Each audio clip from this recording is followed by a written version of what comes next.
മിശിഹായിൽ പ്രിയമുള്ള സഹോദരി സഹോദരന്മാരെ, പ്രിയമക്കളെ, ഈ പ്രഭാതത്തിൽ 1 സാമുവേൽ 24:6 നമുക്ക് ധ്യാനിക്കാം. 1 സാമുവേൽ ചാപ്റ്റർ 24:6. അവർ അനുയായികളോട് പറഞ്ഞു, എന്റെ യജമാനെതിരെ കൈ ഉയർത്താൻ അവിടുന്ന് ഇടവരുത്താതിരിക്കട്ടെ. എന്തെന്നാൽ അവൻ കർത്താവിന്റെ അഭിഷിക്തനാണ്. അവസരത്തിനൊത്ത് പ്രവർത്തിച്ച് സ്വന്തം കാര്യം നേടുന്നതാണോ? എന്ത് നഷ്ടം വന്നാലും സാരമില്ല,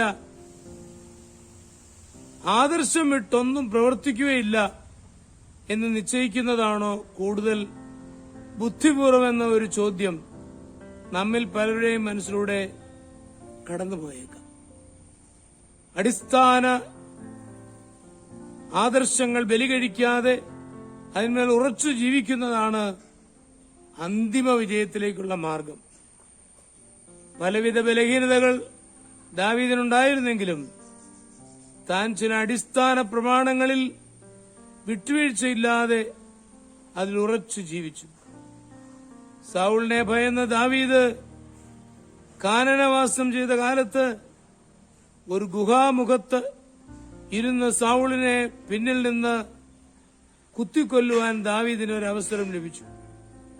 ദൈവം തന്ന അവസരമാണെന്നും സൗളിനെ കൊല്ലണമെന്നും സ്നേഹിതർ ബുദ്ധി ഉപദേശിച്ചു. എങ്കിലും ദാവീദ് അതിനൊരുപെട്ടില്ല. ദൈവത്തിന്റെ അഭിഷിക്തനെ തൊടുവാൻ പാടില്ല എന്ന അടിസ്ഥാന പ്രമാണത്തിൽ ദാവീദ് വിശ്വസിച്ചു. ആ പ്രമാണം ബലി കഴിച്ച ശേഷം രാജസിംഹാസനം നേടുവാൻ ദാവീദ് ഇഷ്ടപ്പെട്ടില്ല. ദൈവഹിതമെങ്കിൽ നേരെയുള്ള മാർഗത്തിൽ രാജാവായാൽ മതിയെന്ന് ദാവീദ് ഉറച്ചു.